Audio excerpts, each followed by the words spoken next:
Do'stlar, Andijon qora jo'jalarimiz daholasi 2000 ta bor. Bularda oddiy tovuqlardan afzalligi.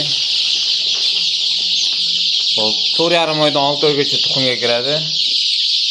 Xo'p, 4,5 oyda qachon kiradi? 4,5 oyda qachonki sizlar ratsion bo'yicha, ratsion deganda nima? 10 xil, 8 xil har xil narsani aralashtirib bersanglargina ratsion bo'lishi mumkin. Faqat broilerni yemidan berib qo'ysangiz, u ratsionga kirmaydi. O'zingiz qo'lda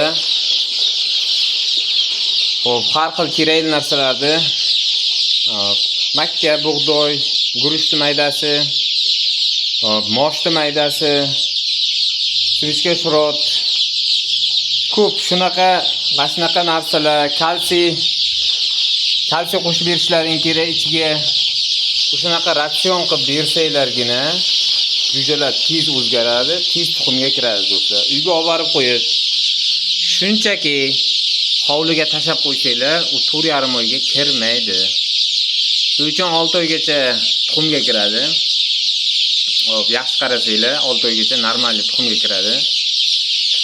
Andijon qora jo'jalar 2000 dona bor do'stlar. Xo'p, 18 kunlik bo'ldi jo'jalarimiz. Kimga kerak bo'lsa, xo'p, optim narxda 15 ming so'mdan qilib beramiz do'stlar. Hammasi sog'lom, vaksinalar bo'lgan do'stlar.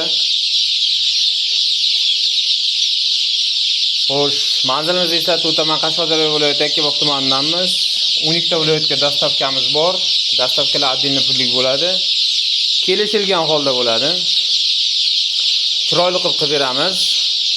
Yetib borib, Xudo xolasa sog'lom yetib borganiga pul berasizlar do'stlar. O'lib borganiga emas. Xo'p, kimga shunaqa zo'r jo'jalar kerak bo'lsa, aloqa chiqarasizlar pastdagi nomerlarga.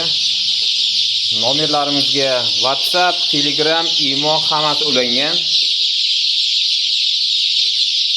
Hammaga rahmat, sog' bo'linglar, aloqa chiqaringlar, like, podpiskani bosib qo'yinglar.